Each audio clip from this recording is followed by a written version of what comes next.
공장 일에 녹초가 되어 겨우 잠든 자정, 전 시어머니에게서 전화가 왔습니다.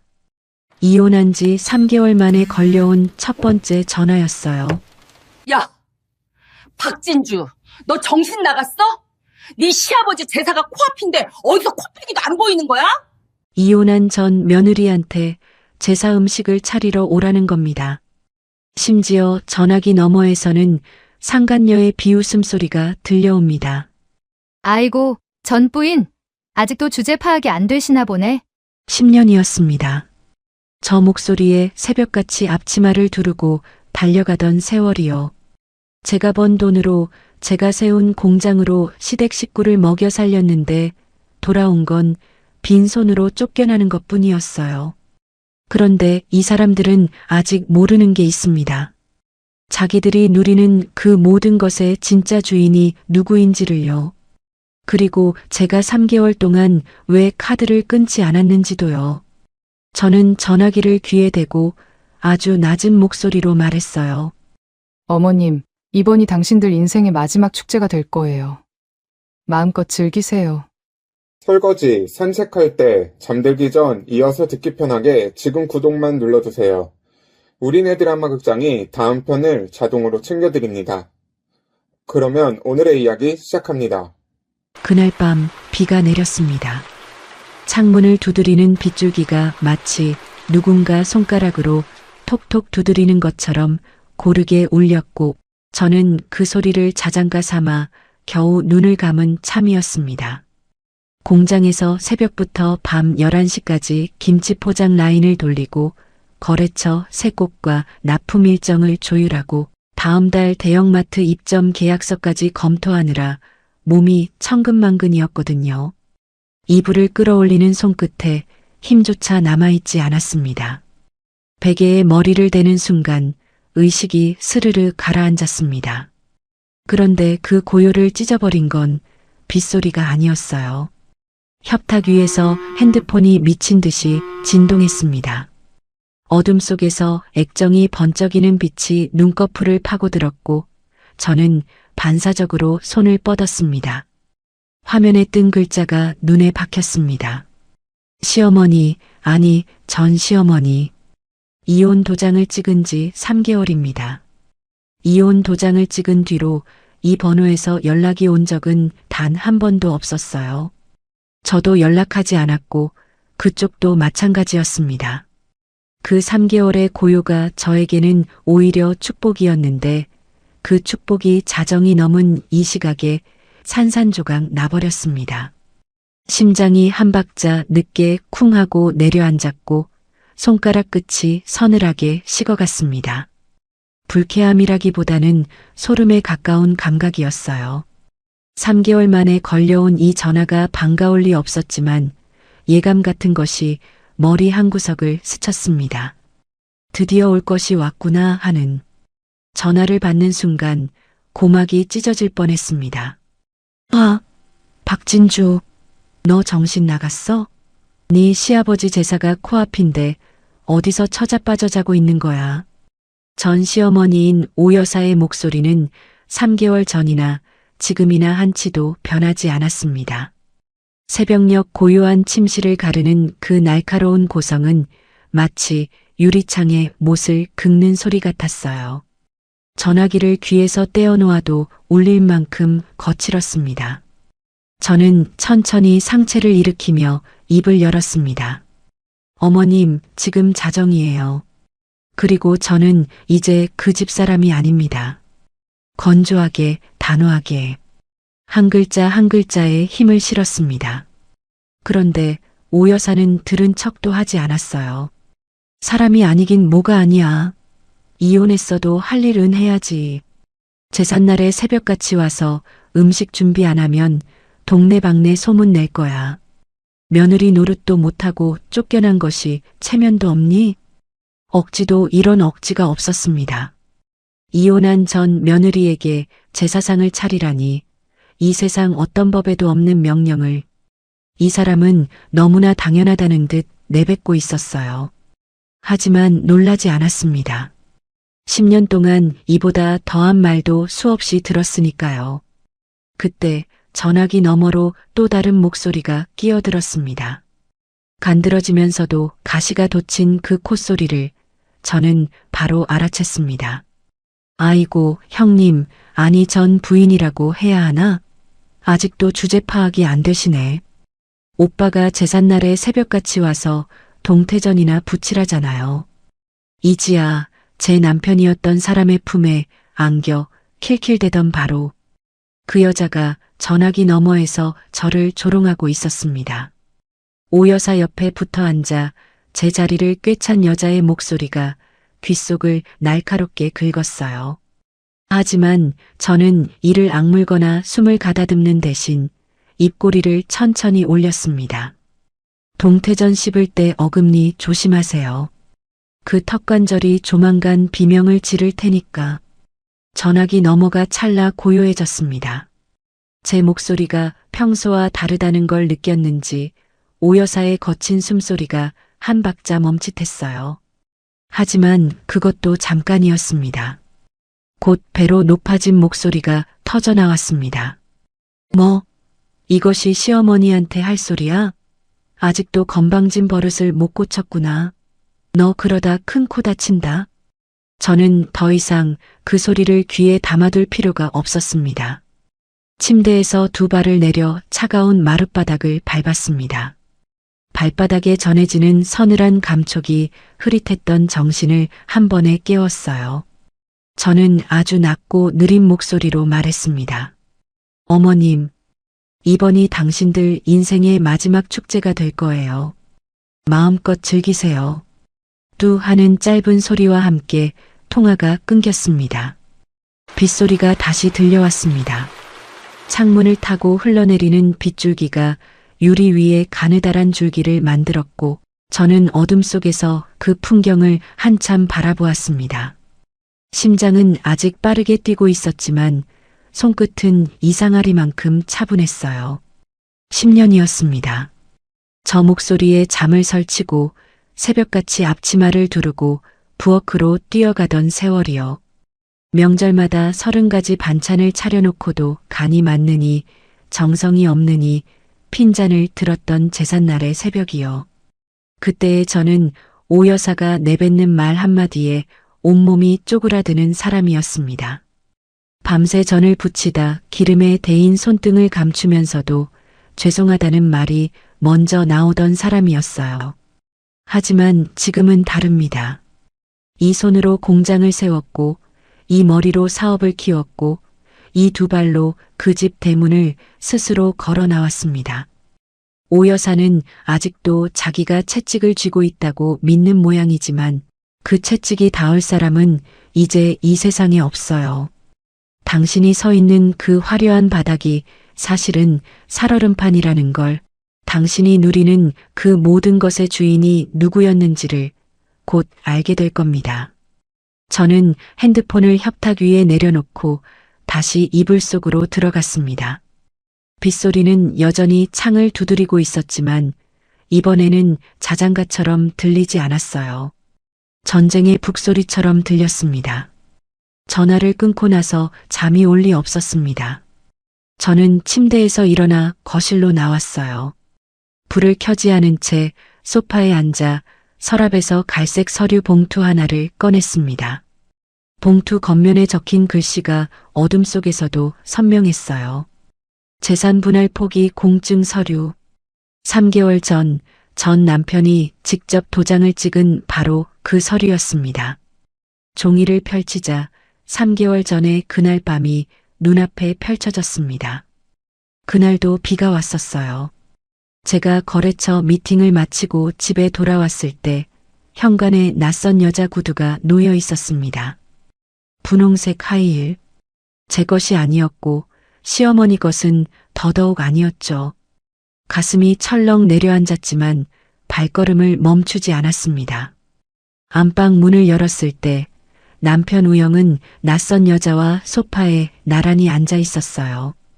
텔레비전은 켜져 있었지만 아무도 화면을 보고 있지 않았고 여자의 손이 우영의 무릎 위에 올려져 있었습니다. 두 사람은 제가 문을 여는 소리에도 바로 떨어지지 않았습니다. 그 찰나의 정적이 어떤 변명보다도 분명한 대답이었습니다. 진주야, 이거 오해야. 그냥 아는 동생이 잠깐. 우영이 더듬거리며 일어섰지만 저는 그 입을 쳐다보지도 않았어요. 시선은 여자의 얼굴에 고정되어 있었습니다.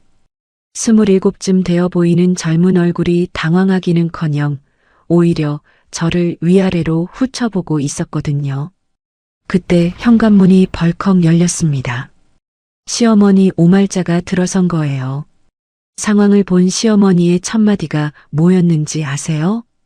어디서 네 주제에 내 아들 앞길을 막아. 돈 좀 번다고 유세야? 이거 다 내 아들 공장에서 나온 돈이잖아. 불륜을 저지른 아들이 아니라 불륜을 목격한 며느리에게 호통을 친 겁니다. 그러더니 성큼성큼 다가와 제 뺨을 때렸어요. 왼쪽 볼이 화끈거렸고 입안에 피 맛이 번졌습니다. 열 손가락이 부들부들 떨렸지만 저는 뺨을 감싸 쥔 채 고개를 숙였습니다. 울지 않았어요. 이미 그 순간 제 머릿속에서는 전혀 다른 계산이 시작되고 있었으니까요. 그래요, 어머님. 아드님 능력이 대단하시죠. 저는 그냥 빈몸으로 나갈게요. 제 목소리가 너무 순순해서였을까요? 시어머니는 의아한 표정을 지었지만 곧 콧방귀를 뀌었습니다. 그래. 빈몸으로 나가. 재산 분할이고 뭐고 네가 뭘 가져갈 게 있다고. 이 공장은 우리 우영이가 세운 거야. 저는 속으로 웃었습니다. 공장은 100% 제 자본으로 세운 것이었어요. 법인 등기부 등본의 대표이사도 설립 자본금 출자자도 기술 특허 보유자도 전부 박진주라는 제 이름이었습니다. 하지만 우영이 엄마 앞에서 10년 동안 사장 행세를 해왔기에 시어머니는 이 모든 것이 아들 것이라 굳게 믿고 있었죠. 그 착각이 제가 놓을 덫의 가장 완벽한 미끼였습니다. 3개월만 시간을 주세요, 어머님. 집이랑 카드, 명예 정리할 시간이 필요하니까요. 저는 고개를 숙인 채 조용히 말했고 시어머니는 승리자의 여유로 턱을 치켜들었습니다. 우영은 벽에 기대서서 고개를 돌린 채 제 눈을 피했어요. 진주야, 미안해. 근데 우리 엄마 성격 알잖아. 일단 좀 나가 있어줘. 미안하다는 말 뒤에 숨은 뜻은 간단했습니다. 엄마 눈치가 보이니까 제가 알아서 물러나라는 거예요. 10년을 함께 살면서 단 한 번도 제 편을 들어준 적 없는 사람다운 말이었죠. 그날 밤 저는 짐 가방 하나를 들고 그 집을 나왔습니다. 그리고 다음 날 아침 가장 먼저 한 일은 변호사 사무실을 찾아간 것이었어요. 박 대표님, 3개월만 카드를 유지하세요. 변호사님은 안경 너머로 저를 바라보며 서류를 펼쳐 보였습니다. 상대방이 이혼 후에도 카드를 사용한 내역이 쌓이면 부당이득 반환 청구로 원금에 이자까지 전부 회수할 수 있습니다. 게다가 재산 분할 포기각서는 작성 후 3개월 이내에 철회가 가능한데 그 기간만 넘기면 각서의 효력이 확정됩니다. 시어머니 분이 직접 재산 분할 필요 없다고 공증까지 서셨으니 3개월만 참으시면 법적으로 한 푼도 넘겨줄 필요가 없어요. 사람들은 제가 바보라고 했습니다. 이혼하고도 왜 시댁 카드값을 대주냐고 미련이 남은 거냐고요. 하지만 사냥감에게는 가장 맛있는 고기를 던져줘야 의심 없이 덫으로 걸어 들어오는 법입니다. 재산 분할이라는 그 아까운 돈을 단 한 푼이라도 저 사람들에게 줄 수는 없었어요. 시어머니가 스스로 재산 분할 필요 없다며 공증까지 서게 만든 이 3개월은 제 인생에서 가장 값진 투자였습니다. 서류 위에 찍힌 빨간 도장을 손끝으로 천천히 훑었습니다. 인주의 냄새가 희미하게 올라왔어요. 시어머니의 도장, 우영의 도장, 그리고 제 도장. 3개의 붉은 원이 나란히 찍혀 있었습니다. 이제 그 투자의 결실을 거둘 시간이 코앞이었습니다. 저는 서류를 봉투에 다시 넣고 거실 창밖을 바라보았어요. 비는 어느새 그쳐 있었고 먹구름 사이로 가느다란 달빛 한 줄기가 바닥에 내려앉아 있었습니다. 그 빛이 마치 제 앞에 놓인 길 같았어요. 오 여사, 당신이 스스로 판 무덤이 얼마나 깊은지 이제 곧 직접 들어가 보시게 될 겁니다. 그 공장은 제 피와 땀으로 지은 곳이었습니다. 28배 김치 하나로 시작했어요. 결혼 초 시어머니와 남편과 한 집에 살던 시절이었습니다. 시어머니가 장을 보러 나간 사이 남는 배추로 김치를 담갔고 그걸 동네 식당 사장님께 가져다 드린 게 첫걸음이었어요. 사장님이 한 입 먹더니 눈이 동그래지면서 아줌마 이거 매일 가져다 줄 수 있어? 라고 물었던 그 순간을 저는 아직도 기억합니다. 처음엔 하루에 배추 10포기도 못 팔았지만 제가 연구한 양념 비율이 입소문을 타면서 주문이 하나둘 늘기 시작했어요. 새벽 4시에 일어나 양념을 버무리고 낮에는 거래처를 뛰어다니고 밤에는 장부를 정리했습니다. 손끝이 갈라지고 고춧가루에 살이 부르텄지만 멈출 수 없었어요. 배추를 절이는 소금물 냄새가 코끝에 배어도 새벽 찬바람에 손이 퉁퉁 부어도 거래처 사장님이 고개를 끄덕이는 순간만큼은 세상을 다 가진 기분이었으니까요. 그렇게 10년을 달려서 연 매출 수십억 대의 진주가 식품을 일궈냈습니다. 그런데 그 10년 동안 남편 우영이 한 일이 뭐였냐고요? 사장실에 앉아 골프 퍼팅 연습을 했습니다. 공장 한쪽에서는 직원들이 땀을 흘리며 김치 포장 라인을 돌리고 있었고 사장실에서는 남편이 초록색 인조잔디 매트 위에 골프공을 굴리고 있었어요. 벽에는 자기 이름이 새겨진 사장 명패가 번듯하게 걸려 있었고 책상 위에는 제가 올려놓은 결제 서류 대신 골프 잡지와 외제차 카탈로그가 펼쳐져 있었습니다. 기계가 돌아가는 웅웅거리는 소음 사이로 탕, 탕하고 퍼터가 공을 치는 소리가 섞여 들릴 때마다 저는 이를 꽉 깨물고 고개를 돌렸어요. 시어머니는 그런 남편을 두고 친구들에게 이렇게 자랑했습니다. 맞지? 이게 다 우리 우영이가 일군 거야. 며느리는 그냥 격리나 보는 애고. 시어머니가 동네 친구 서넛을 데리고 공장에 올 때마다 저는 속이 뒤집혔어요. 진한 향수 냄새를 잔뜩 뿌린 시어머니가 공장 복도를 거드름 피우며 걸으면 친구들은 기계 설비를 올려다보며 감탄사를 연발했습니다. 시어머니는 어깨를 한껏 펴며 이 기계가 얼마짜리고 저 냉장 설비가 어쩌고 하며 아는 척을 늘어놓았어요. 정작 그 기계값을 누가 벌었는지는 한 번도 말하지 않으면서요. 우리 우영이가 사업수완이 보통이 아니야. 이 공장 매출이 얼마인 줄 알아? 친구들이 대단하다, 아들 잘 키웠다며 추켜 세울 때마다 시어머니의 콧대는 하늘을 찔렀습니다. 한 번은 시어머니가 친구들을 데리고 포장 라인까지 내려온 적이 있었어요.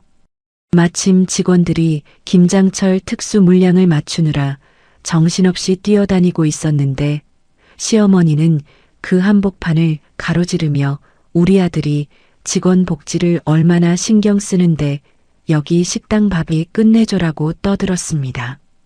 직원들의 표정이 묘하게 일그러지는 걸 저만 보았어요. 그 사람들은 알고 있었거든요. 월급을 주는 사람이 누구인지, 새벽마다 가장 먼저 출근하는 사람이 누구인지를.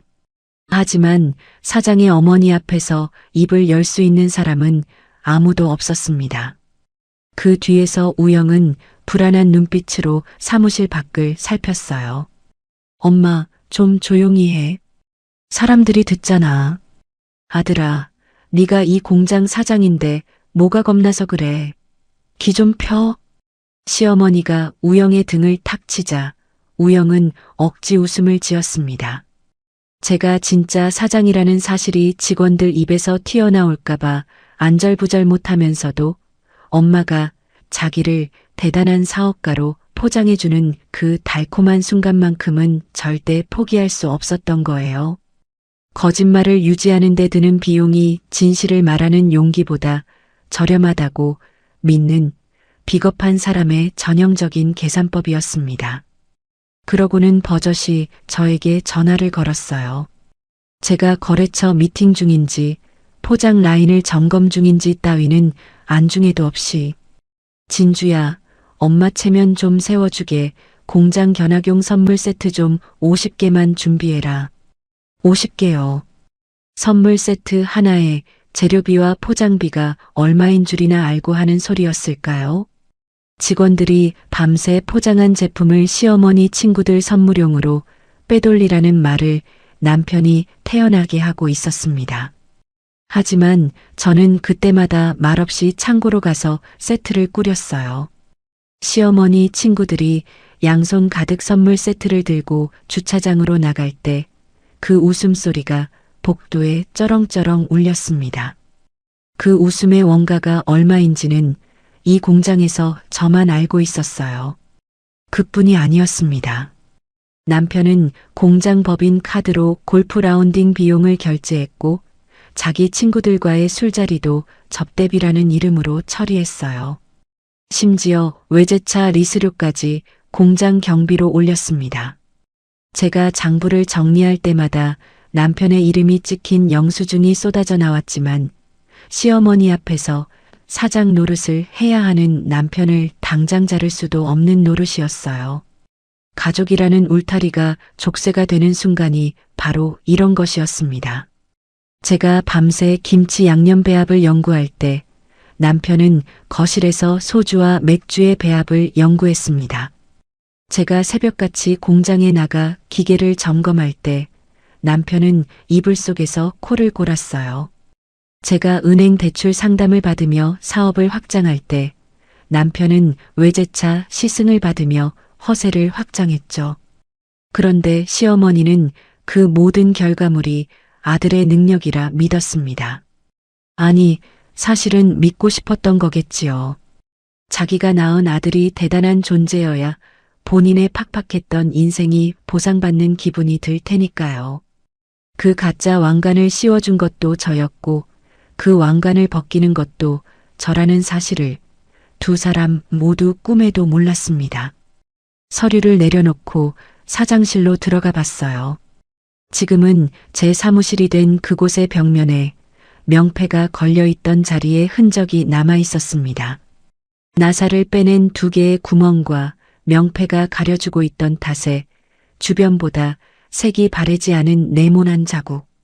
김우영이라는 세 글자가 10년간 차지하고 있던 자리가 고작 이 정도의 흔적밖에 남기지 못했다는 게 어쩌면 그 사람의 존재감 자체를 말해주는 것 같았어요. 저는 그 빈 자국 앞에 서서 한참을 바라보다 한심하게 웃었습니다. 사장은 일하는 사람이지 퍼팅 연습하는 사람이 아닙니다. 우영 씨, 당신은 그 간단한 사실조차 끝내 이해하지 못했죠. 하지만 괜찮아요. 이제 곧 이해하게 될 테니까. 그 일은 이혼 후 한 달쯤 지났을 때 벌어졌습니다. 오후 2시쯤이었어요. 저는 사무실에서 다음 분기 납품 계획을 정리하고 있었는데 공장 정문 쪽 CCTV 화면에 익숙한 실루엣이 잡혔습니다. 화려한 모피 조끼에 금색 단추가 달린 재킷, 한 손에는 명품 가방, 다른 손에는 누군가의 팔짱을 끼고 있었어요. 오 여사였습니다. 그리고 그 옆에 붙어 있는 젊은 여자는 분홍색 하이힐을 신은 이지아였어요. 두 사람은 마치 자기 집 앞마당이라도 되는 듯 정문을 지나 공장 복도로 성큼성큼 들어왔습니다. 수의실 직원이 황급히 막아서려 했지만 오 여사가 한마디로 제압했어요. 비켜. 내가 누군지 몰라. 여기 사장 어머니야. 복도를 지나 포장 라인 앞에 멈춰선 오 여사는 일하던 직원들을 향해 손뼉을 쳤습니다. 얘들아, 하던 일 잠깐 멈추고 인사해라. 여기 곧 너희 사장님 부인이 될 지하다. 인사 똑바로 해. 직원들의 손이 멈추었고 어리둥절한 시선이 오 여사와 지아에게 쏠렸습니다. 포장 라인의 한 직원이 고개를 갸우뚱하며 옆 사람을 쳐다봤지만 아무도 먼저 입을 열지 못했어요.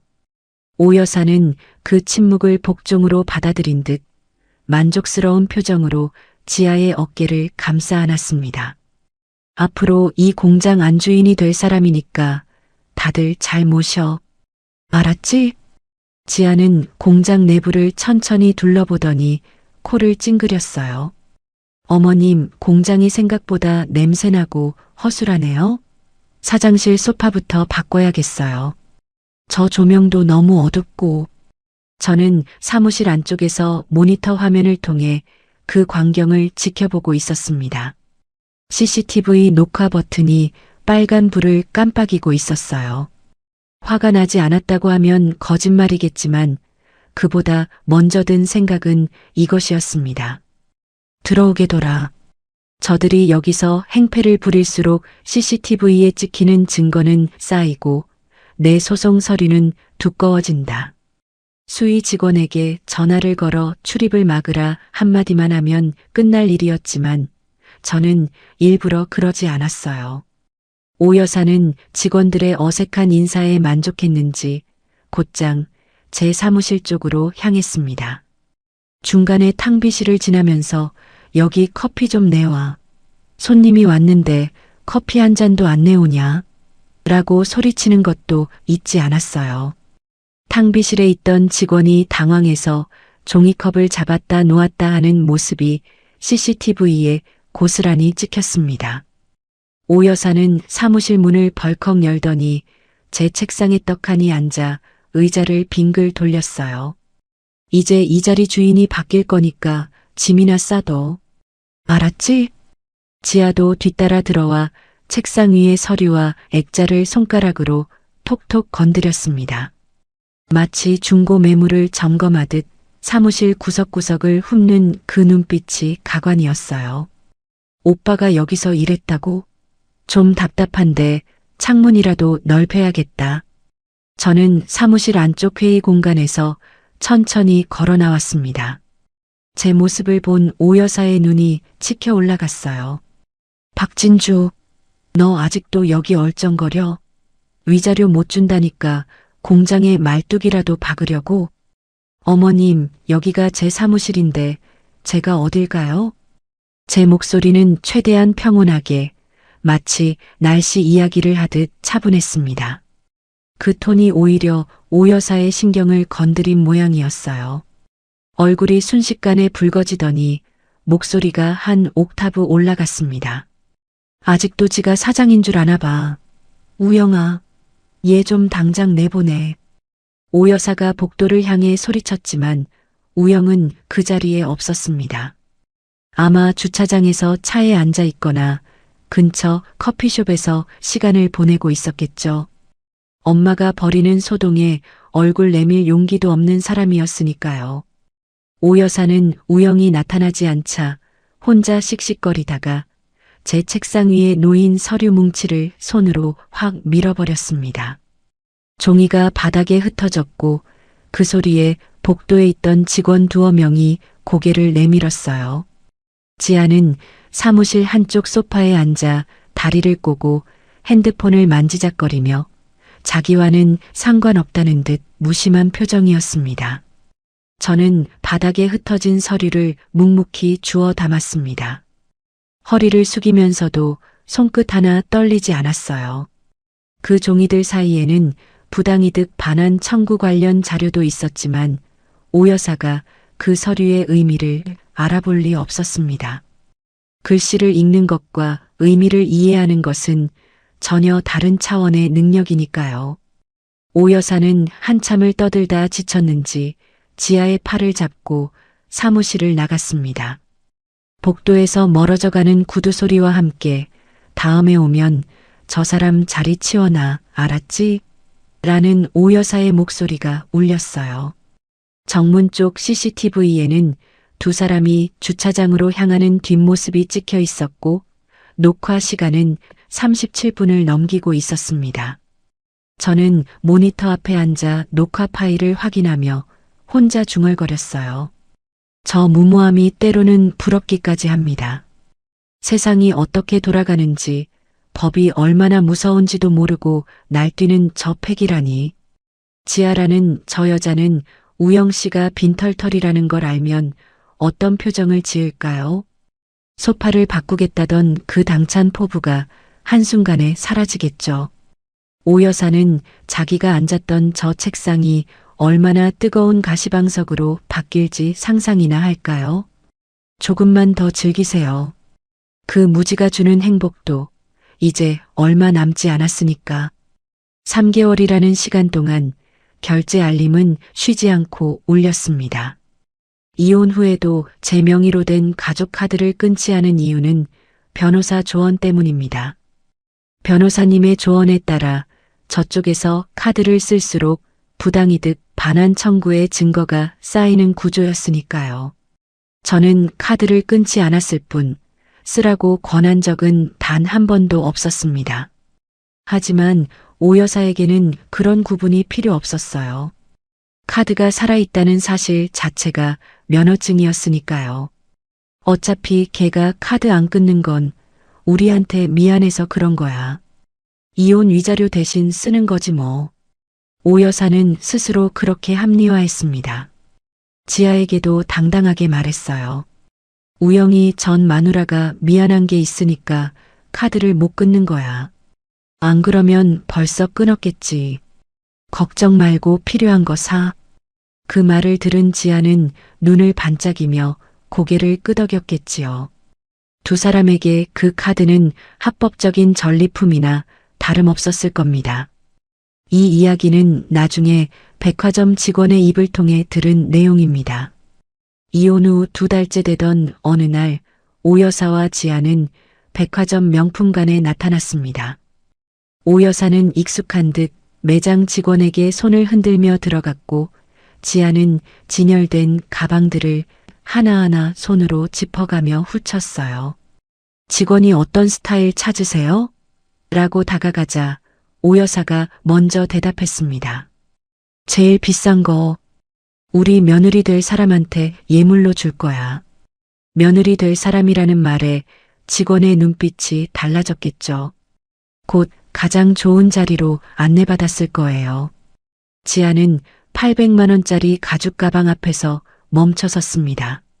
어머님, 이거 800만 원인데 괜찮을까요? 오빠가 화내면 어떡해요? 입으로는 걱정하는 척했지만 이미 가방 손잡이를 쥔 손에는 놓을 기미가 없었겠죠. 오 여사는 콧바람을 후 불며 대답했습니다. 걱정 마. 우영이가 공장 수익이 얼만데 이 정도를 못 써? 긁어. 오 여사가 호쾌하게 카드를 내밀었고 결제기가 찍 하고 승인음을 울렸습니다. 거기서 끝이 아니었어요. 가방에 이어 구두 한 켤레, 스카프 하나가 더해졌고 지아는 어머님도 하나 사세요. 제가 골라드릴게요라며 오 여사의 팔을 잡아 끌었습니다. 오 여사의 손에도 어느새 쇼핑백이 하나 들려 있었어요. 그 순간 제 핸드폰에 알림이 떴어요. 카드 승인 800만 원. 백화점 명품관. 저는 공장 사무실 책상 위에 펼쳐놓은 서류를 바라보았습니다. 부당이득 반환 청구 소송 준비 서류였어요. 금액란에 800만 원을 적어 넣었습니다. 그 위에는 이미 여러 줄의 숫자가 빼곡히 적혀 있었어요. 300만 원, 150만 원, 200만 원, 500만 원. 3개월간 누적된 금액이 한 줄 한 줄 쌓여가고 있었습니다. 800만 원. 이 돈을 벌기 위해 제가 얼마나 많은 김치 상자를 날랐는지 저 사람들은 모를 겁니다. 새벽 4시에 일어나 양념을 버무리고 거래처에 머리를 숙이고 반품 클레임에 잠을 못 이루던 밤들의 무게를요. 하지만 알아도 상관없겠지요. 남의 땀으로 산 가방이 어깨에 잘 맞기만 하면 그만이었을 테니까. 그날 오후 우영에게서 전화가 왔습니다. 진주야, 엄마가 카드를 좀 썼는데 정말 괜찮은 거야? 고마워. 내가 나중에 잘할게. 그 목소리에는 불안과 안도가 반반씩 섞여 있었어요. 카드가 정지되지 않았다는 사실에 안심하면서도 어딘가 찜찜한 구석이 있는 모양이었습니다. 저는 한 박자 쉬었다가 대답했어요. 글쎄요. 이제 남인데 그 정도는 스스로 판단할 나이 아니에요? 제 말투가 너무 차분했던 걸까요? 아니면 듣고 싶은 대답만 듣는 사람이었던 걸까요? 우영은 전화 너머에서 그래. 고마워. 역시 너는 착해라는 말을 중얼거리고 끊었습니다. 저라는 사람을 한 번도 제대로 본 적 없는 사람다운 발상이었죠. 저는 속으로 생각했습니다. 우영 씨, 고맙다는 말은 법정에서 다시 하게 될 거예요. 그때는 고마움이 아니라 후회로 가득 찬 목소리일 테지만 사실 우영은 불안을 느끼면서도 엄마에게 카드를 멈추라는 말을 할 수 없었을 겁니다. 공장이 자기 것이 아니라는 진실을 말하는 순간 그동안 쌓아온 가짜 체면이 한꺼번에 무너지니까요. 그래서 제가 카드를 안 끊는 것을 미련이라 해석하고 그 해석에 기대어 안심하는 쪽을 택한 거예요. 비겁한 사람의 비겁한 선택이었습니다. 전화를 끊고 나서 또 한 건의 결제 알림이 울렸습니다. 이번에는 300만 원. 뭘 샀는지는 모르겠지만 저는 서류의 금액란에 숫자를 하나 더 적어 넣었어요. 긁어라, 더 긁어라.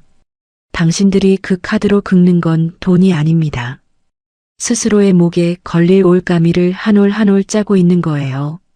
이 내역서의 마지막 장이 채워지는 날, 당신들은 법정에서 이 숫자들을 하나하나 되갚아야 할 겁니다. 원금의 이자까지 단 한 푼도 빠짐없이. 저는 서류를 덮고 내일 아침 거래처에 보낼 견적서를 열었습니다. 해야 할 일이 산더미였어요. 저 사람들이 백화점에서 가방을 고르는 동안에도 저는 일을 합니다. 그게 저와 저 사람들의 차이였고 그 차이가 곧 결과의 차이로 돌아올 겁니다.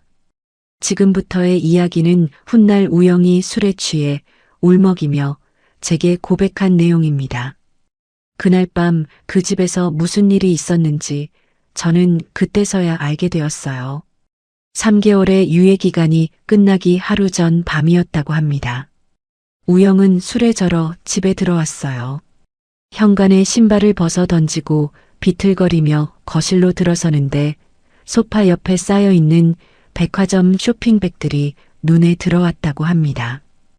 오 여사와 지아가 그동안 사모은 명품들이었죠. 가방, 구두, 옷, 스카프. 그 화려한 쇼핑백 더미가 우영의 눈에는 폭탄처럼 보였을 겁니다. 저 안에 들어있는 물건들의 값이 전부 제 카드에서 빠져나간 돈이라는 걸 아는 사람은 그 집에서 우영 혼자뿐이었으니까요. 우영은 서랍에서 이혼 서류 사본을 꺼내 다시 확인했다고 합니다. 떨리는 손가락으로 날짜를 짚어보니 유예기간 만료가 바로 다음 날이었어요. 3개월이라는 시간이 어느새 하루밖에 남지 않은 것이죠. 이마에 식은땀이 흘렀고 서류를 쥔 손이 젖을 만큼 땀이 배었다고 했습니다. 유예기간이 끝나면 어떻게 되는지 우영도 어렴풋이 알고 있었을 거예요. 재산 분할 포기 각서가 확정되고 카드가 끊기고 공장에서 자기 자리가 사라진다는 것을요. 그런데도 3개월 동안 한 번도 대비를 하지 않았습니다. 내일은 내일의 해가 뜰 거라는 그 안일함이 우영이라는 사람의 전부였으니까요. 거실 바닥에는 빈 소주병 2개가 나뒹굴었고 텔레비전은 아무도 보지 않는 채 화면만 깜빡이고 있었다고 합니다. 그때 안방에서 오 여사의 목소리가 들려왔어요. 전화를 하고 있었는데 동네 친구에게 제사 자랑을 늘어놓는 중이었다고 합니다. 우리 우영이가 제사상을 얼마나 풍성하게 차릴 줄 알아? 전 며느리한테도 와서 돕게 할 거야. 내 아들이 사장이니까 체면이 있지. 오 여사의 웃음소리가 거실까지 쩌렁쩌렁 울렸다고 해요. 우영은 그 웃음소리를 들으며 주먹을 쥐었다 폈다를 반복했다고 합니다. 입술을 몇 번이나 달싹거린 끝에 결심한 듯 안방문을 열었어요. 엄마, 사실은 나 공장 사장 아니야. 그거 다 진주가. 기어들어가는 목소리였을 겁니다. 하지만 그 말이 끝나기도 전에 오 여사가 벌떡 일어나 호통을 쳤다고 해요. 무슨 헛소리야. 네가 세운 공장인데 걔가 너한테 무슨 수작을 부린 거야?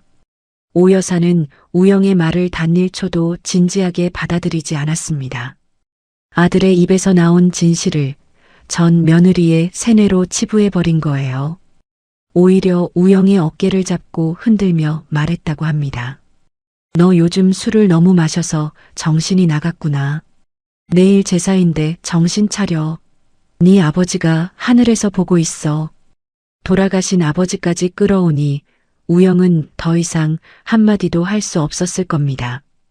엄마의 부릅뜬 눈을 보고 입을 다물었다고 해요.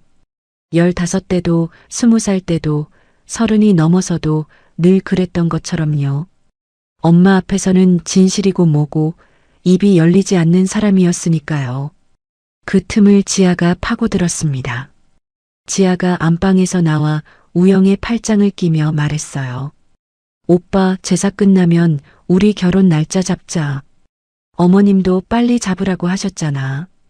우영은 지아의 얼굴을 멍하니 바라보았다고 합니다. 결혼이라니.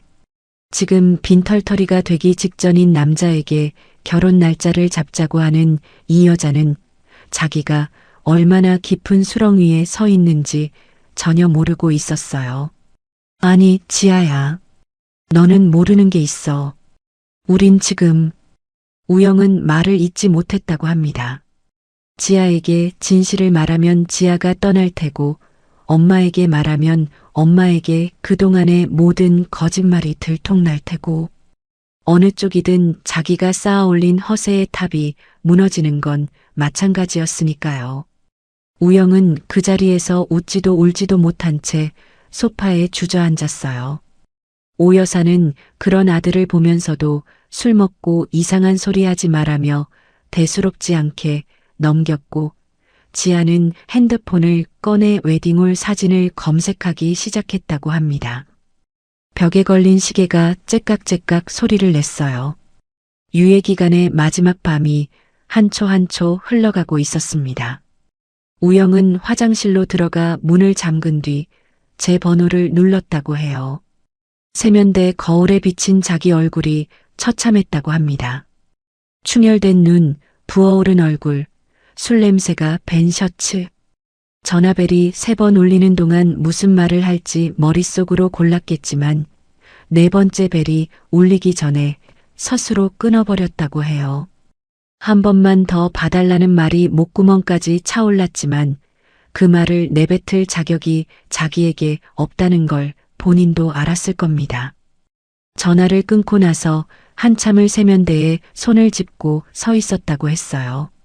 밖에서는 오 여사의 웃음소리와 지아의 제잘거리는 목소리가 들렸고 벽시계의 초침 소리만이 유예기간의 마지막 밤을 새고 있었습니다.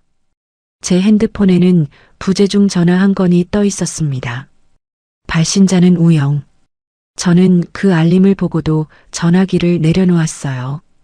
공장 사무실에서 내일 아침 거래처에 보낼 서류를 정리하는 중이었거든요. 우영이 무슨 말을 하려 했는지 굳이 궁금하지 않았습니다.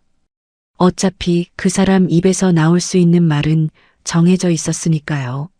미안하다, 한 번만 더 내가 잘할게. 결혼 생활 내내 수백 번은 들었을 그 대사를요. 그리고 그 대사 뒤에는 한 번도 달라진 것이 없었습니다. 김우영이라는 사람은 끝까지 김우영다웠습니다. 진실을 말하면 엄마에게 뒤집어질 것 같고 가만히 있자니 제 쪽에서 벼락이 떨어질 것 같고 10년 전에도 그랬어요.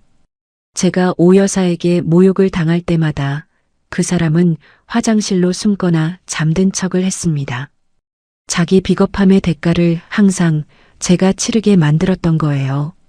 하지만 이번에는 다릅니다. 이번에 그 대가를 치를 사람은 저가 아니라 바로 그 자신과 그의 어머니입니다. 진실을 말할 수 있는 시간은 이미 지났어요. 우영 씨. 저는 서류를 정리하고 공장 불을 껐습니다. 내일은 바쁜 하루가 될 테니까요. 제사 당일 아침이 밝았습니다. 저는 새벽 5시에 눈을 떴어요. 평소보다 1시간 일찍이었지만 잠이 더 올 리 없었습니다. 옷장에서 남색 정장을 꺼내 걸어두고 셔츠 단추를 하나하나 채우면서 거울을 바라보았어요. 거울 속의 제 얼굴은 고요했습니다. 떨림도 망설임도 없었어요. 3개월을 기다린 아침이었으니까요. 공장에 도착한 건 7시였습니다. 직원들이 하나둘 출근하기 시작했고 포장 라인이 가동되면서 익숙한 기계 소음이 공장을 채웠어요. 오늘은 거래처 납품 일정까지 겹쳐 있어서 공장 안이 평소보다 분주했습니다. 최 공장장이 현장을 점검하며 돌아다니고 있었고 조리실에서는 식당 조리사분들이 직원 점심 준비를 시작하고 계셨어요. 9시 반쯤이었을 겁니다. 정문 쪽에서 소란이 들렸어요. 오 여사였습니다. 밍크 코트를 걸치고 한 손에는 명품 가방을 들고 다른 손으로 지아의 팔을 끌며 공장 안으로 들어오고 있었어요. 수위 직원이 막아서자 비켜. 오늘 제사라 바쁘단 말이야. 라며 밀치고 들어왔습니다. 오 여사는 곧장 공장 조리실로 향했습니다. 복도를 지나면서 포장 라인 직원 한 명을 불러 세웠어요. 너 식자재 창고 어디야? 밀가루, 달걀, 기름 빼놔. 오늘 우리 집 제사야. 직원이 당황해서 대답을 못하자 오 여사는 혀를 차며 조리실 문을 벌컥 열었습니다. 점심 준비를 하던 조리사분들이 고개를 돌렸어요. 여기 있는 사람들 하던 거 멈춰. 오늘 우리 집 제사라고. 창고에서 밀가루, 달걀, 부침 기름 넉넉히 꺼내고 고기도 한 덩이 빼놔. 전이랑 산적은 여기서 준비하면 되지. 당연하다는 듯 지시를 내리는 오 여사 뒤에서 지아가 조리실을 둘러보며 여기가 식당이에요? 생각보다 넓네라며 한가하게 말했습니다. 조리사분들이 어안이 벙벙한 표정으로 서로를 쳐다보았습니다. 공장 식자재는 직원 식사와 제품 생산용인데 그걸 개인 제사에 쓰겠다니요. 한 분이 조심스럽게 입을 열었어요. 사모님, 이건 공장 물자라서 저희 마음대로 빼드리기가 어렵습니다. 뭐, 사장 어머니가 시키는데 어렵다고? 내 아들이 사장인데 내가 이것도 못해? 오 여사의 목소리가 조리실 전체에 울려 퍼졌습니다. 이 소리를 듣고 최 공장장이 달려왔어요. 땀이 밴 작업복 차림의 공장장이 조리실 앞에서 정중하게 말했습니다. 사모님, 지금 납품 물량 때문에 공장이 매우 바쁜 시간입니다. 식자재를 빼면 오늘 점심 운영에도 차질이 생기고요. 죄송하지만 다른 방법을. 말이 채 끝나기도 전이었습니다. 찰싹 오 여사의 손바닥이 공장장의 왼쪽 뺨을 때렸어요. 조리실 안팎에 있던 사람들이 일제히 숨을 멈추었습니다. 공장장은 뺨을 맞은 채 고개가 옆으로 돌아갔고 붉어진 볼 위로 5손가락 자국이 선명하게 올라왔어요. 50이 넘은 사람이, 이 공장에서 10년 넘게 현장을 지켜온 사람이 한 대도 아니고 80이 다 된 노인에게 맞은 겁니다. 공장장의 주먹이 꽉 쥐어졌다가 풀렸어요. 사장 어머니라는 직함이 그 주먹을 묶고 있었습니다. 감히 누가 나한테 죄송하다는 소리를 해. 너 이 공장에서 잘리고 싶어? 오 여사가 손가락질을 하며 소리쳤습니다. 지아는 뒤에서 팔짱을 낀 채 코웃음을 치고 있었어요. 소란을 들은 포장 라인 직원들까지 하나둘 모여들었습니다. 조리실 앞 복도가 사람들로 가득 찼고 거래처에서 납품 확인차 방문한 담당자 두 분도 멀찍이 서서 상황을 지켜보고 있었어요. 공장 전체가 이 소동 하나에 멈춰버린 것 같았습니다. 그 순간 조리실 뒤쪽에서 구두 소리가 울렸습니다. 또각, 또각, 또각, 남색 정장에 단정하게 머리를 묶은 제가 서류 봉투를 한 손에 들고 천천히 걸어 나왔습니다. 조리실 앞에 모여든 직원들이 양옆으로 갈라졌어요. 저는 공장장 앞에 멈춰서서 먼저 공장장의 상태를 확인했습니다. 뺨이 벌겋게 부어올라 있었어요. 공장장님, 괜찮으세요? 공장장이 고개를 끄덕이자 저는 고개를 돌려 오 여사를 똑바로 바라보았습니다. 당신이 뭔데 우리 공장장님께 손을 대는 겁니까? 제 목소리는 낮았지만 조리실 전체가 쥐 죽은 듯 조용해진 터라 모든 사람의 귀에 또렷하게 닿았을 겁니다. 오 여사는 저를 보자 눈이 뒤집혔어요. 박진주, 네가 감히 여기서 나한테 대들어? 내 아들 공장에서 내가 뭘 하든 무슨 상관이야.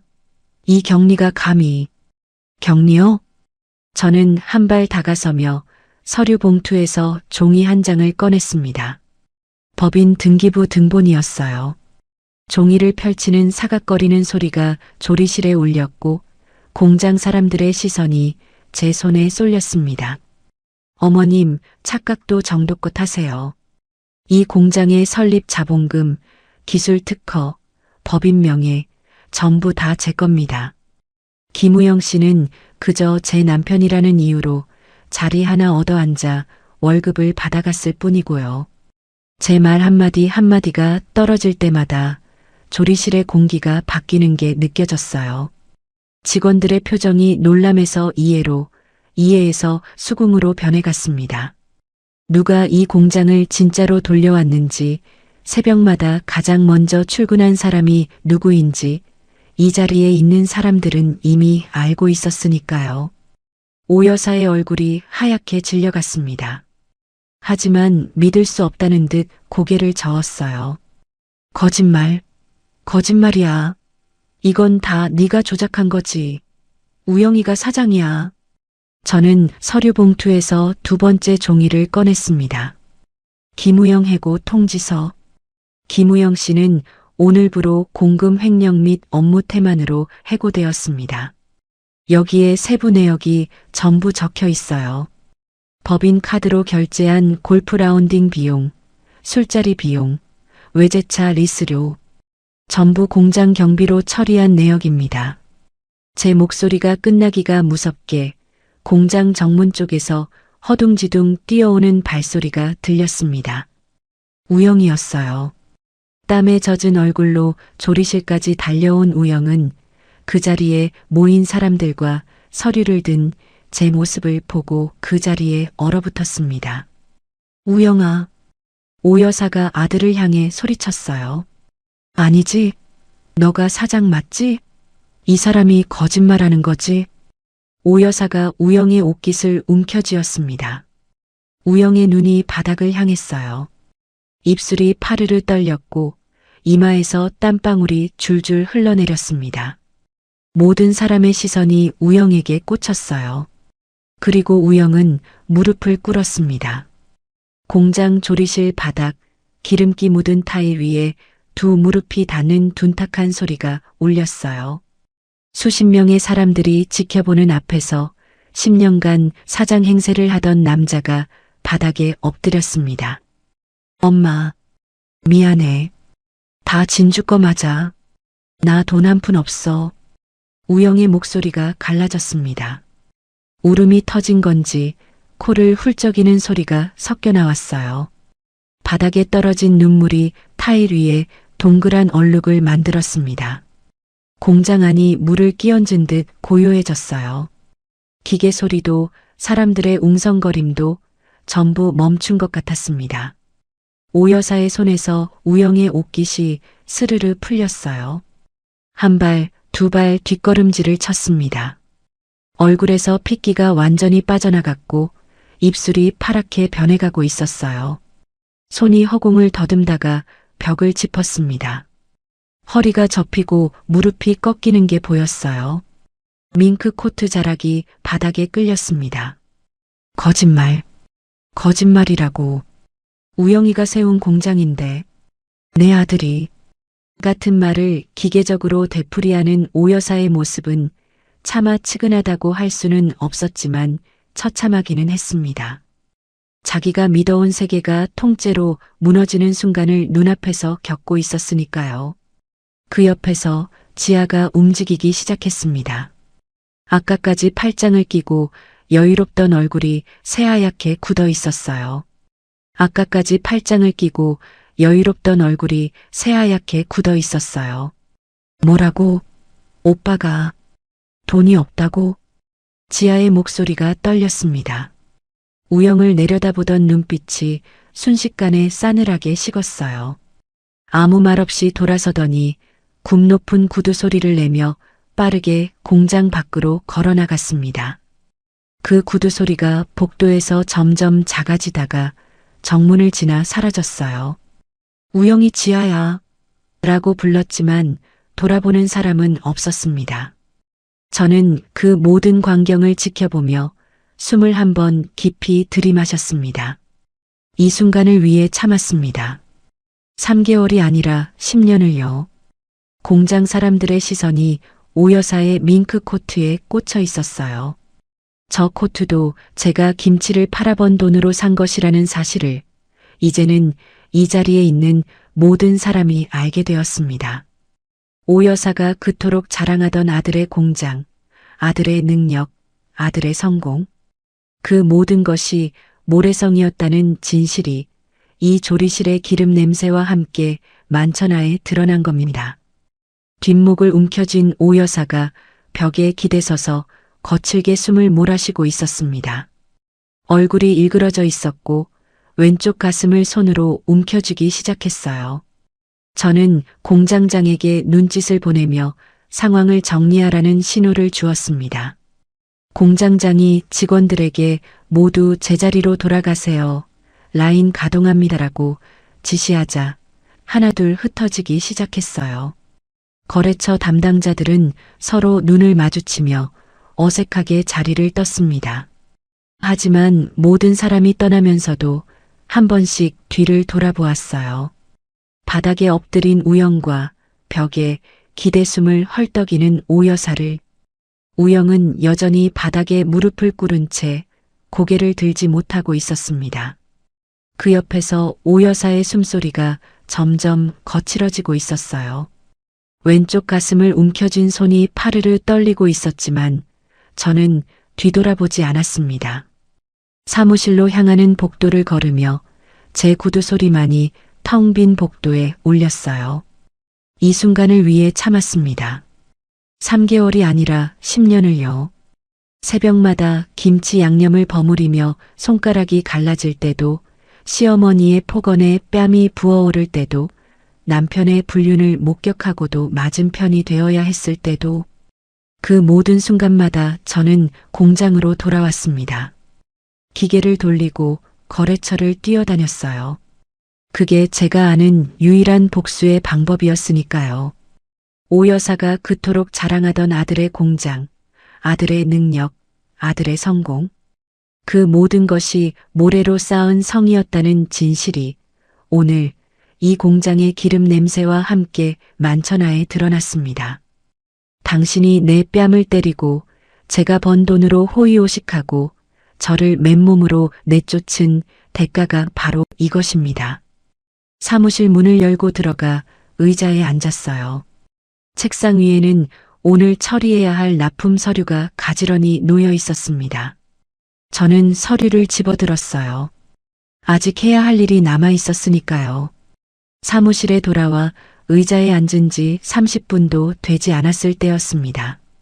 복도에서 다급한 발소리가 들려왔어요. 공장장이 사무실 문을 두드리며 숨가쁜 목소리로 말했습니다. 대표님, 큰일 났습니다. 아까 그 사모님이 조리실에서 쓰러지셨어요. 가슴을 움켜쥐고 의식이 없습니다. 저는 자리에서 벌떡 일어났습니다. 조리실로 달려가니 오 여사가 바닥에 쓰러져 있었어요. 밍크 코트가 기름기 묻은 타일 위에 펼쳐져 있었고 얼굴은 종이장처럼 하얗게 질려 있었습니다. 왼쪽 가슴을 움켜쥔 손가락이 파랗게 변해 있었고 입술 사이로 가느다란 신음이 새어나왔어요. 이마에는 식은땀이 줄줄 흘러 머리카락이 이마에 달라붙어 있었습니다. 우영이 옆에 무릎을 꿇고 엄마, 눈 떠, 라고 소리치며 어깨를 흔들고 있었지만 오 여사의 눈꺼풀은 미동도 하지 않았어요. 주변에 서 있던 직원 한 명이 쓰러진 오 여사의 머리 밑에 접은 수건을 받쳐주고 있었습니다. 저는 한 발 뒤로 물러섰어요. 가슴 어딘가가 묘하게 뒤틀렸습니다. 분명 원했던 장면이었는데 막상 사람이 저렇게 쓰러져 있는 모습을 보니 복잡한 감정이 밀려왔어요. 하지만 그 감정을 붙잡고 있을 시간은 없었습니다. 구급차 사이렌 소리가 점점 가까워졌고 구급대원 2명이 들것을 가져와 오 여사를 조심스럽게 실었습니다. 산소 마스크가 얼굴에 씌워졌어요. 구급대원이 보호자분 누구세요? 라고 물었을 때 우영이 허둥지둥 손을 들었습니다. 구급차에 올라타는 우영의 뒷모습은 아까까지 공장 바닥에 무릎 꿇고 울던 모습 그대로였어요. 셔츠에는 기름때가 묻어 있었고 구겨진 바지의 무릎 부분이 검게 젖어 있었습니다. 저는 공장 정문에 서서 구급차가 멀어지는 것을 지켜보았어요. 빨간 경광등이 점점 작아지더니 모퉁이를 돌아 사라졌습니다. 사이렌 소리도 함께 멀어졌어요. 정문 앞이 갑자기 조용해졌습니다. 바람이 한 줄기 불어와 제 머리카락을 흐트렸어요. 사무실로 돌아와 의자에 앉았습니다. 잠시 고요가 흘렀어요. 공장장이 밖에서 직원들을 다시 라인으로 돌려보내는 목소리가 멀리서 들렸고 기계가 다시 돌아가는 소리가 공장을 채웠습니다. 저는 책상 위에 펼쳐놓은 부당이득 반환 청구 서류를 멍하니 내려다보았어요. 오늘 아침까지만 해도 이 서류가 제 무기의 전부라고 생각했는데 하루 만에 상황이 이렇게까지 흘러갈 줄은 몰랐습니다. 그로부터 1시간쯤 지났을까요? 핸드폰이 울렸습니다. 우영이었어요. 전화를 받자마자 흐느끼는 숨소리가 먼저 들려왔습니다. 말이 제대로 나오지 않는 모양이었어요. 한참을 더듬거리다 겨우 입을 열었습니다. 진주야, 엄마가 심근경색이래. 당장 수술 안 하면 위험하대. 목소리가 갈라지고 코를 훌쩍이는 소리가 섞여 나왔어요. 근데 수술비가 나한테 돈이 없어. 카드 긁었는데 첫 번째도 잔액 부족, 두 번째도 사용 정지, 세 번째도 한도 초과. 지갑에 있는 거 다 긁었는데 하나도 안 돼. 우영의 말이 빨라졌어요. 마치 시간이 없다는 걸 온몸으로 느끼고 있는 것처럼요. 지아한테 전화했는데 번호가 차단됐어. 3번이나 걸었는데 사용할 수 없는 번호래. 아까 공장에서 나간 뒤로 연락이 안 돼. 친구들한테도 돌렸는데 받는 사람도 없고 그나마 받은 한 명은 요즘 사정이 안 좋다면서 끊었어. 삼촌도 이모도 다 안 된대. 공장에서 벌어진 일이 벌써 퍼진 거였습니다. 사장이라 떵떵거리던 사람이 사실은 빈털털이었다는 소문이 전화 한 통보다 빠르게 돌고 있었어요. 돈이 있을 때는 형님 동생 하던 사람들이 돈이 없다는 걸 알자마자 전화를 안 받는 겁니다. 세상이 원래 그런 거지만 당하는 입장에서는 참혹하겠지요. 우영의 목소리가 점점 높아지더니 결국 울음이 터졌습니다.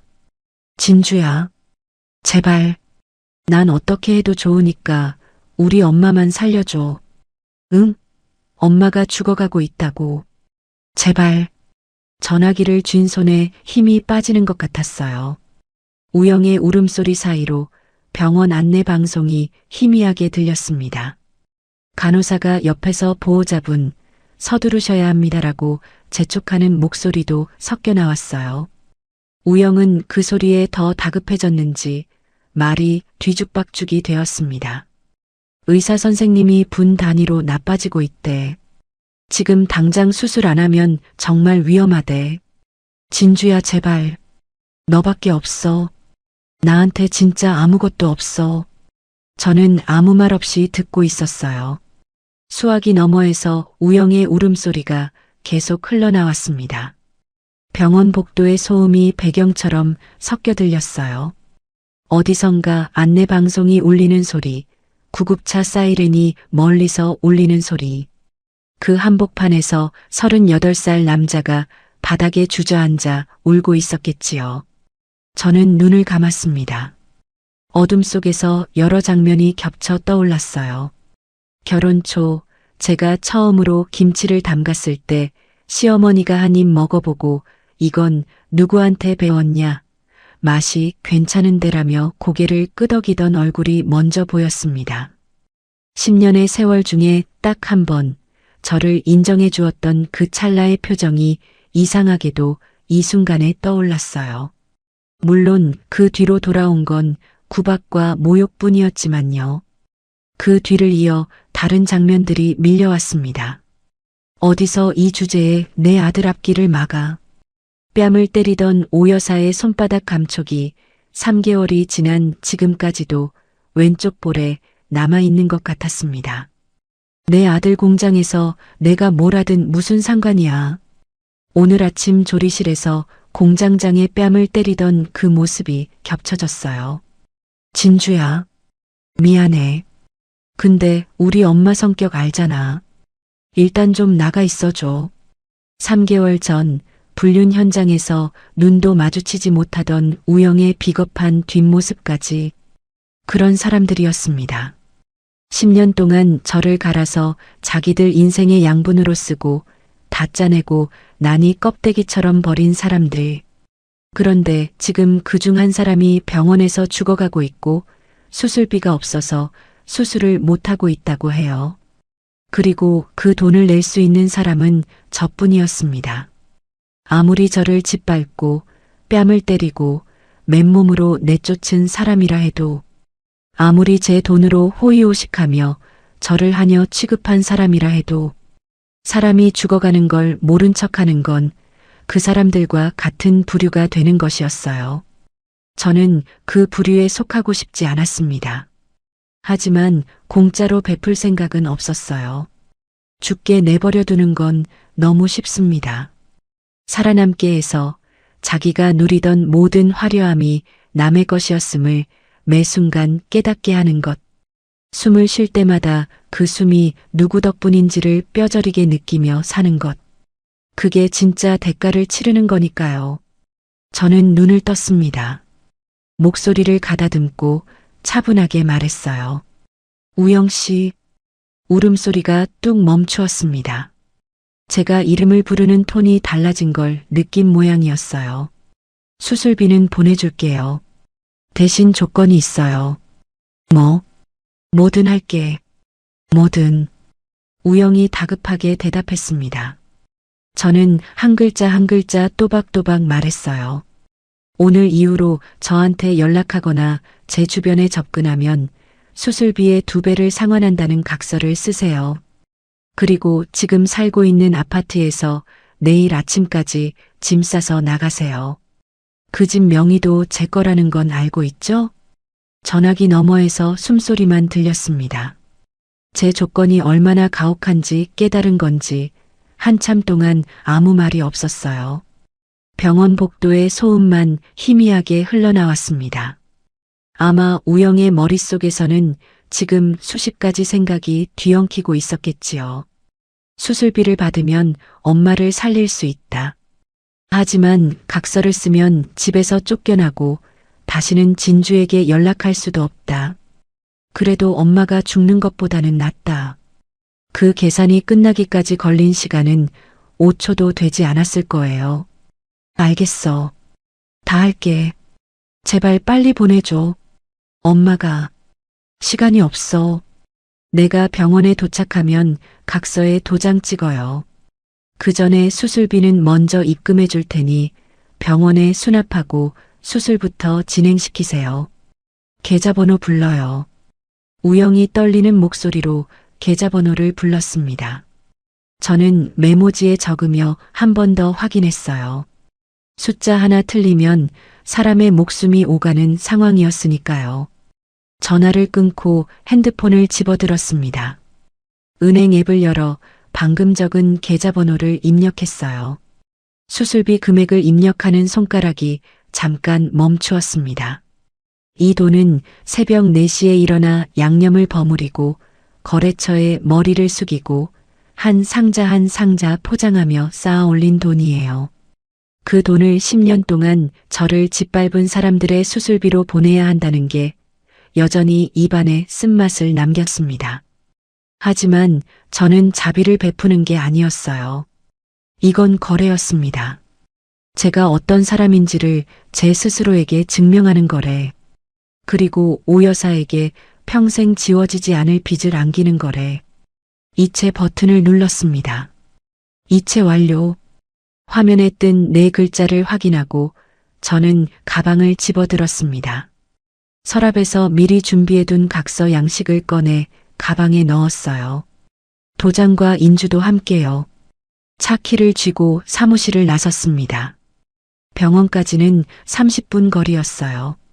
핸들을 잡은 채 앞만 바라보았습니다. 백미러에 비친 공장 건물이 점점 작아졌어요. 도로 위의 차들이 평소처럼 흘러가고 있었고 보도에서는 사람들이 평범하게 걸어다니고 있었습니다. 그 평범한 풍경 속을 지나면서 저는 평범하지 않은 일을 하러 가고 있었어요. 가방 안에 들어있는 각서 양식의 모서리가 손끝에 닿았습니다. 얇은 종이 한 장이었지만 그 종이에 도장이 찍히는 순간 우영과 오 여사의 인생이 완전히 달라지게 될 거예요. 집도 잃고 연락처도 끊기고 다시는 제 앞에 나타날 수 없게 되는 겁니다. 신호등이 빨간불로 바뀌어 차가 멈추었어요.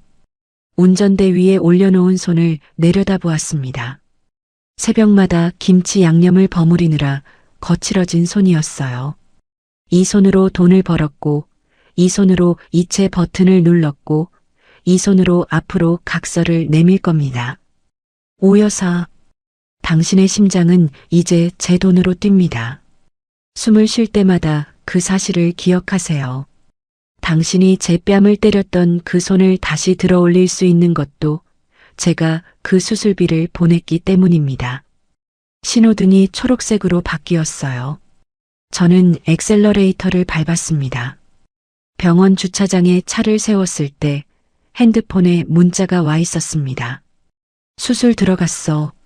진주야 정말 고마워. 우영이 보낸 문자였어요. 수술비가 입금되자마자 수납을 하고 수술이 시작된 모양이었습니다. 저는 문자를 확인하고 핸드폰을 가방에 넣었어요.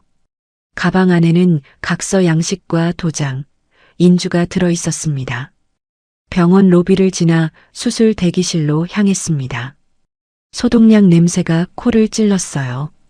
형광등 불빛이 유난히 하얗게 느껴졌습니다. 복도를 걷는 제 구두 소리가 병원의 고요 속에서 또렷하게 울렸어요. 수술 대기실 앞에 우영이 있었습니다. 플라스틱 의자에 구부정하게 앉아 있었는데 제 발소리를 듣고 고개를 들었어요. 눈이 퉁퉁 부어 있었고 코끝이 빨갛게 달아올라 있었습니다. 셔츠에는 아침에 공장 바닥에 무릎 꿇었을 때 묻은 기름때가 그대로 남아 있었어요. 저를 본 순간 우영은 의자에서 일어나 제 앞에 섰습니다. 그리고 허리를 깊이 숙였어요. 진주야, 고마워. 정말 고마워. 너 아니었으면 엄마가... 목소리가 떨렸습니다. 더 말하려다 울음이 올라온 건지 입을 꾹 다물었어요. 저는 한 발 거리를 두고 서서 우영의 인사가 끝나기를 기다렸습니다. 동정을 주고 싶지도 받고 싶지도 않았어요. 다만 사람이 수술실 앞에서 엄마 걱정에 울고 있는데 그 앞에서 차갑게 굴 필요까지는 없었습니다. 수술은 잘 진행되고 있는 거예요? 응. 의사 선생님이 2~3시간 정도 걸린다고 했어. 지금 1시간 지났어. 저는 고개를 끄덕이고 대기실 맞은편 빈 의자에 앉았습니다. 우영도 천천히 자리에 앉았어요. 잠시 침묵이 흘렀습니다. 수술실 방향에서 희미한 기계음이 들려왔고 복도 저편에서 간호사의 신발 소리가 오갔어요. 수술 중이라는 빨간 불이 켜진 전광판이 묵직하게 빛나고 있었습니다. 저는 수술이 끝나기를 기다렸습니다. 이 자리에서 각서를 내미는 것은 하지 않기로 했어요. 엄마의 생사를 모르는 채 떨고 있는 사람 앞에서 서류를 들이미는 건 아무리 그동안 당한 것이 있다 해도 제가 할 일은 아니었습니다. 각서는 수술이 끝난 뒤에 받아도 늦지 않았어요. 어차피 전화로 이미 약속을 받았으니까요. 대기실의 시간은 더디게 흘렀습니다. 벽에 걸린 시계의 초침이 째깍째깍 소리를 내며 돌아갔어요. 우영은 두 손을 깍지 끼고 고개를 숙인 채 가만히 앉아 있었습니다. 기도를 하는 건지 잠든 건지 알 수 없었어요. 가끔 코를 훌쩍이는 소리가 들렸습니다. 저도 의자에 등을 기대고 천장을 올려다보았어요. 형광등이 고르게 빛나고 있었습니다. 이 병원의 이 대기실에서 전 남편 옆에 앉아 전 시어머니의 수술을 기다리고 있다는 상황이 비현실적으로 느껴졌어요. 오늘 아침만 해도 저는 공장 사무실에서 납품 서류를 정리하고 있었는데 하루 만에 여기까지 왔습니다. 문득 생각했어요. 제가 이 자리에 앉아 있는 이유가 뭘까? 각서를 받기 위해서? 물론 그것도 있었습니다. 하지만 그것만은 아니었어요. 10년이라는 시간은 미움만으로 채울 수 없는 무게가 있었습니다. 같은 지붕 아래서 밥을 짓고 명절에 전을 부치고 시아버지 기일에 절을 올렸던 세월이요. 그 시간들이 전부 무의미했다고는 차마 말하지 못하겠어요. 무의미하지 않았기에 더 아팠고 더 아팠기에 이렇게까지 온 것이니까요. 저 또한 마지막 마음의 정리를 하는 시간이었습니다. 2시간이 더 지났습니다. 수술실 문이 열리고 수술복을 입은 의사가 나왔어요. 우영이 벌떡 일어났습니다. 보호자분이시죠? 수술은 성공적으로 끝났습니다. 막힌 관상동맥에 스텐트를 삽입했고 혈류가 정상적으로 회복되었습니다. 다만 심장 근육 일부가 손상되었기 때문에 당분간 안정이 필요하고 퇴원 후에도 약물 치료를 병행하셔야 합니다. 우영의 무릎에서 힘이 빠지는 게 보였어요. 그 자리에 주저앉으며 감사합니다. 감사합니다를 반복했습니다. 의사는 추가 설명을 몇 마디 더하고 다시 수술실 안으로 들어갔어요. 저는 우영이 진정될 때까지 잠시 기다렸습니다. 그리고 우영이 자리에서 일어나 눈물을 닦았을 때 조용히 말했어요. 수술 잘 됐다니 다행이에요. 진주야, 정말 이 은혜를 평생. 우영 씨, 제 목소리 톤이 달라진 걸 우영도 느꼈을 겁니다. 눈물을 닦던 손이 멈추었어요. 전화에서 말한 대로 각서를 쓰셔야 해요. 우리가 보는 건 지금이 마지막이에요. 저는 가방에서 서류를 꺼내 대기실 옆 작은 테이블 위에 올려놓았습니다. 각서 양식, 도장, 인주. 서류에는 전화에서 말한 조건이 그대로 적혀 있었어요. 접근 금지, 연락 금지, 위반 시 수술비의 2배 상환. 그리고 아파트 퇴거. 우영은 서류를 내려다보았습니다. 글씨를 읽는 눈동자가 천천히 움직였어요.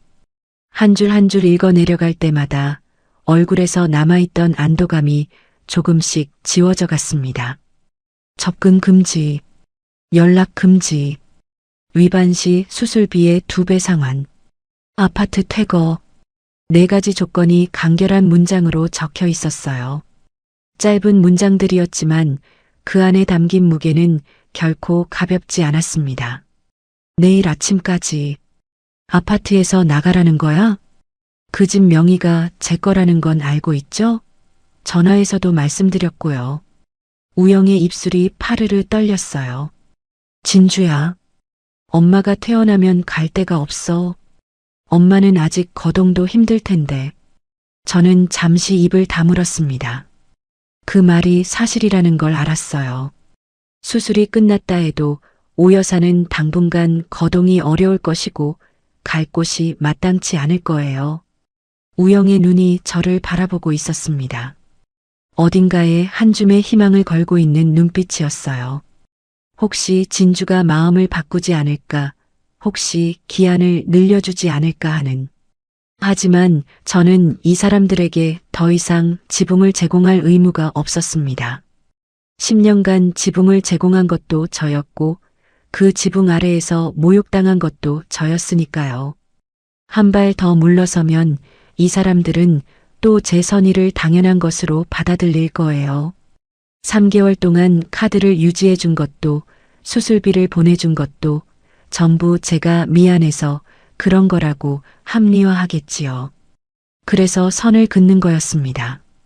분명하고 확실하게. 퇴원까지는 병원에 계실 거잖아요. 그 사이에 방을 구하세요. 그건 우영 씨가 해결할 일이에요. 제 말이 잔인하게 들렸을 수도 있습니다. 하지만 저는 더 이상 이 사람들의 문제를 떠안아 줄 수 없었어요. 10년 동안 그래왔고 그 결과가 뭐였습니까? 뺨을 맞고 돈을 빼앗기고 맨몸으로 쫓겨난 것이 전부였어요. 이번에 제가 하는 일은 잔인한 게 아니라 선을 긋는 것이었습니다. 더 이상 당신들의 삶에 제 인생이 소비되지 않도록 분명하고 확실하게 끊어내는 것. 은혜라고 했죠? 착각하지 마세요. 이건 은혜가 아니라 거래예요. 제 돈으로 사람 목숨을 살렸으니 그에 맞는 대가를 받는 것뿐이에요. 우영은 한참 동안 서류를 내려다보았습니다. 수술실 방향에서 오 여사가 회복실로 옮겨지는 소리가 들렸어요. 침대 바퀴가 복도 바닥을 구르는 소리, 간호사가 환자분 의식이 돌아오고 있습니다라고 말하는 소리. 우영이 도장을 집어들었습니다. 인주에 도장을 묻히는 손이 떨렸어요. 서류 위에 도장을 찍기 직전 수술실 쪽을 한번 돌아보았습니다. 방금 엄마의 목숨을 살려준 돈의 대가로 집을 잃고 영원히 진주와의 인연을 끊는다는 서류에 도장을 찍으려는 거였어요. 그 찰나에 우영의 눈가에 눈물이 한 줄기 흘러내렸습니다. 꾹 도장이 종이에 찍혔어요. 빨간 인주가 번지며 동그란 자국을 남겼습니다. 저는 서류를 확인하고 가방에 넣었습니다. 자리에서 일어나며 말했어요. 어머님 회복 빠르시길 바랍니다. 그 말은 진심이었습니다. 아무리 저를 괴롭힌 사람이라 해도 수술대 위에 누워있는 사람에게 아기를 품고 싶지는 않았어요. 다만 그 사람의 인생에 더 이상 제 자리는 없을 뿐이었습니다. 우영이 뒤에서 말했어요. 진주야, 우리는 어디로 가면 되는 거야? 저는 걸음을 멈추지 않았습니다. 뒤를 돌아보지도 않았어요. 다만 걸으면서 한마디만 남겼습니다. 그건 이제 우영 씨가 직접 찾아야 할 길이에요. 병원 복도를 지나 로비를 걸었습니다. 자동문이 열리며 바깥 공기가 밀려 들어왔어요. 병원 안의 소독약 냄새와는 전혀 다른 싱그러운 바람이었습니다. 주차장으로 걸어가면서 가슴 한구석이 묘하게 가벼워지는 걸 느꼈어요. 3개월 동안 짊어지고 다녔던 무게가 아까 각서에 찍힌 도장 한 방에 내려놓아진 것 같았습니다. 슬프지도 통쾌하지도 않았어요. 그냥 끝났다는 감각이었습니다. 차 문을 열고 운전석에 앉았어요. 백미러에 병원 건물이 비쳤습니다. 저 안 어딘가에서 곧 오 여사가 눈을 뜰 겁니다. 마취에서 깨어나 흐릿한 시야로 천장을 올려다보고 옆에 앉은 우영의 얼굴을 알아보겠지요. 그리고 우영이 입을 열 거예요. 엄마, 우리 집에서 나가야 해. 돈도 없어. 진주랑은 완전히 끝났어. 오 여사가 그 말을 듣고 어떤 표정을 지을지, 방금 수술을 받은 심장이 그 충격을 견딜 수 있을지, 저는 그것까지 걱정해줄 위치에 있지 않았습니다. 10년 동안 제 심장을 짓밟으면서 제가 견딜 수 있는지 한 번이라도 걱정한 적이 있었나요? 없었습니다. 단 한 번도요. 하지만 저는 오 여사와 다른 사람이에요. 그래서 수술비를 보냈고 수술이 끝나기를 기다렸다가 각서를 받았고 마지막으로 회복을 빈다는 말까지 남겼습니다. 그것이 제가 할 수 있는 전부였어요. 그 이상은 제 몫이 아닙니다. 엔진을 걸었습니다. 오 여사, 당신의 심장은 이제 제 돈으로 뜁니다. 그 사실을 기억하든 잊든 당신의 자유예요. 하지만 저는 이제 당신들의 삶을 더 이상 책임지지 않겠습니다. 10년이면 충분했어요. 아니, 충분하고도 남았습니다. 당신들에게 드렸던 시간의 10분의 1만이라도 저 자신에게 썼더라면 저는 지금보다 훨씬 더 행복했을 거예요. 하지만 후회는 하지 않겠습니다. 그 10년이 저를 지금의 제가 되게 해주었으니까요. 차가 병원 주차장을 빠져나왔어요. 거리의 가로등이 하나씩 켜지기 시작했습니다. 저녁 노을이 하늘 끝을 붉게 물들이고 있었어요. 저는 창문을 조금 열었습니다. 바람이 머리카락을 흐트렸어요. 이제 진짜 끝입니다. 그로부터 계절이 4번 바뀌었습니다. 봄에 새로운 거래처 5곳과 계약을 맺었고 여름에는 전국 대형마트 입점이 확정되었어요. 가을에 공장을 증축했고 겨울에는 진주가 식품이 올해의 식품 브랜드로 선정되었습니다. 제가 새벽마다 버무리던 김치가 이제 전국의 식탁 위에 올라가게 된 거예요. 그리고 오늘 저는 경제 잡지 인터뷰를 하고 있었습니다. 촬영장은 밝았어요. 조명이 부드럽게 얼굴을 감쌌고 카메라 앞에 놓인 의자에 앉으니 기자가 미소를 지으며 질문을 시작했습니다. 대표님, 자수성가 여성 기업가로서 많은 분께 귀감이 되고 계신데요. 성공의 비결이 뭐라고 생각하세요? 저는 잠깐 생각했어요. 카메라 렌즈가 저를 비추고 있었고 조명 너머로 촬영 스태프들이 조용히 지켜보고 있었습니다. 입을 열었어요. 저를 갉아먹는 사람들에게 베푸는 자비는 스스로를 죽이는 독약과 같습니다. 성공의 비결이라고 한다면 썩은 동아줄을 과감히 잘라낸 것이 아닐까요? 기자가 고개를 끄덕이며 메모를 했습니다. 대표님, 오늘 인터뷰 내용 정말 좋습니다. 많은 여성분께 귀감이 될 것 같아요. 저는 조용히 미소를 지었어요. 카메라가 꺼지고 촬영이 마무리되었습니다. 그 시각 이 도시 어딘가의 변두리 빌라촌에서는 전혀 다른 풍경이 펼쳐지고 있었습니다. 이 이야기는 훗날 우연히 전해 들은 것이에요. 좁고 습한 단칸방이었다고 합니다. 벽지는 곳곳이 들떠 있었고 형광등 하나가 지직거리며 방을 비추고 있었어요. 오 여사는 심장 수술 후유증으로 거동이 불편해져 방 한 구석 이불 위에 누워 있었다고 합니다. 한때 밍크 코트를 걸치고 백화점 명품관을 누비던 사람이 낡은 이불을 덮고 천장만 바라보고 있었어요. 우영은 인력사무소를 전전하다 돌아와 마루 한쪽에 앉아 소주를 마시고 있었다고 합니다. 작은 텔레비전이 켜져 있었고 화면에 익숙한 얼굴이 나타났어요. 경제 잡지 인터뷰를 하고 있는 저의 모습이었습니다. 화면 속에 저는 단정한 정장을 입고 자신감 있는 표정으로 카메라를 바라보고 있었어요. 오 여사가 그 화면을 보았다고 합니다.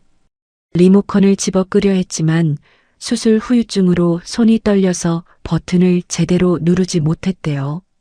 화면 속 제가 썩은 동아줄을 잘라냈다고 말하는 순간 오 여사의 눈에서 눈물이 흘러내렸다고 합니다. 내가 미쳤지. 내가 복덩이를 발로 찼어. 우영이 소리쳤어요.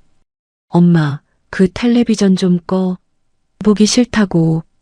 소주병이 바닥에 떨어져 굴러갔습니다. 오 여사는 우영을 바라보며 떨리는 목소리로 말했다고 해요. 아들아, 우리가 진주한테 빌면 다시 받아주지 않을까?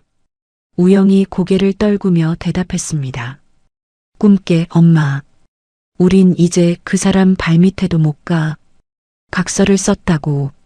다가가기만 해도 수술비 2배를 물어내야 해. 우리가 어떻게 되든 그 사람은 눈 하나 깜짝 안 할 거라고. 단칸방에 침묵이 내려앉았다고 합니다. 텔레비전에서는 여전히 제 목소리가 흘러나오고 있었고 오 여사는 천장을 바라보며 소리 없이 울었다고 해요.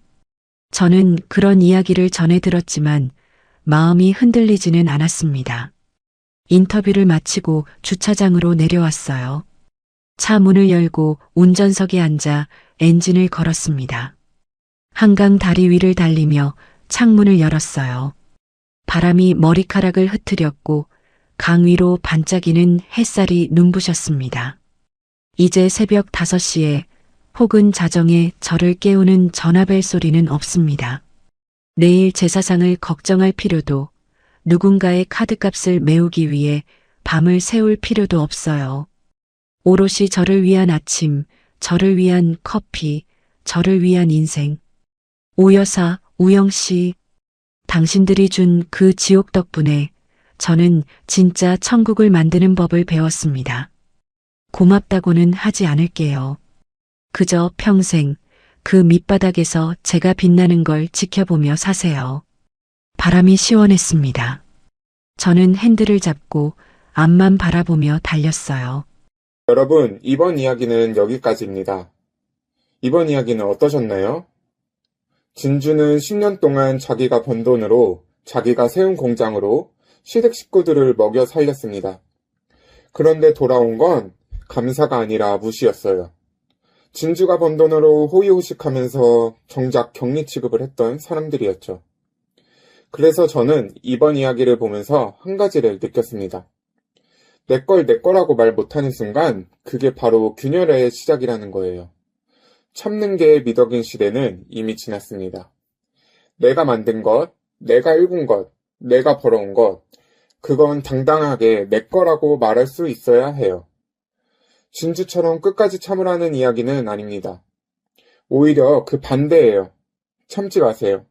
내 자리는 내가 지켜야 됩니다. 그게 나를 위한 진짜 자비입니다.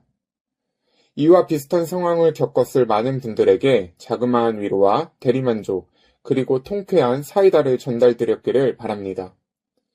오늘 이야기가 마음에 남으셨다면 구독과 알림으로 다음 만남을 예약해두세요. 우리네 드라마 극장이 다시 찾아갑니다. 그리고 오늘 이야기를 듣고 느낀 감정과 생각을 댓글로 소통해주세요.